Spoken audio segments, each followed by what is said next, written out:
మా చిన్నక్క చెప్తుంటుంది నువ్వే చెడగొడుతున్నావు కావాలని అలా ఇలా అని చెప్తుంది. కానీ మమ్మీ ఎప్పుడు వాళ్ళ మాట పట్టించుకోదు. డాడీకి తెలియకుండా చాలా అంటే చాలా ఇప్పుడు A to Z నేనే తీసుకుంటున్నాను. ఇంట్లో వాళ్ళకి తెలుసు కానీ మమ్మీ సపోర్ట్ ఉందని తెలియదు ఎవరికి. డాడీ కూడా చాలా మంచోడు. చాలా అంటే చాలా. ఎలా అంటాక ఇలా ఎప్పుడు మనము ఒక్కరికి హాని చేయొద్దని ఒకే హోప్తో ఉంటాడు మా డాడీ. ఒకే హోప్తో అందరూ మన వాళ్ళే అనుకోవాలి అది ఇదని అలా ఉంటాడు. కానీ ముందులో అలా అనుకోరు కాదు. మా డాడీ అలా మంచోడు. ఓకే. ఈ కమెంట్స్ చేసే వాళ్ళ గురించి ఏం చెప్తావు మరి? కమెంట్ చేసే వాళ్ళ గురించా?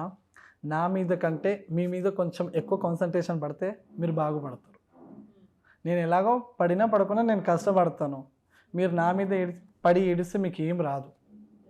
వీళ్ళకి ఎలా అయిపోయిందంటే ఇప్పుడు మమ్మీ డాడీ ఏం చేస్తున్నారంటే ఒక 10,000 రూపాయలు ఫోన్ ఇప్పించేస్తున్నారు. వాళ్ళు ఏం చేయలేరు బేసికలీ. ఒకరి మీద ఏడుద్దామనే ఒకే ఇంటెన్షన్తో నా మీద ఏడుస్తున్నారు. నేను ఫస్ట్ 5,000 కమెంట్స్ రాగానే నేనే షాక్ అయినా. ఒక వీడియోకి 6,000 కూడా క్రాస్ అయినాయి. ఇన్ని కమెంట్లు అసలు పని పాట లేకుండా ఎవరు ఉంటారు ఇంతమంది అని అనుకున్నాను నాకు అది చూసి. ఒక ఆమె ఏం కమెంట్ చేసింది ఇలా లైక్ అంటే వ్యూస్ కమెంట్ చూడడానికి ఎంతమంది వస్తున్నారని అంటే ఆమెకు 30K లైక్స్ వచ్చాయి ఆ కమెంట్ మీద. అంత పనికి మాలిన వాళ్ళు ఉన్నారు. నువ్వు మీ ఇంట్లో వాళ్ళకి తెలియకుండా చేసిన మిస్టేక్స్ ఏమైనా ఉన్నాయా అంటే ఇప్పటికి దాచిపెట్టినావంటే బయటికి వెళ్తూ ఉంటాను, ఫ్రెండ్తో వెళ్ళినాను చెప్పి వెళ్తాను కానీ నేను వేరే వాళ్ళతో వెళ్తాను. వేరే వాళ్ళతో అంటే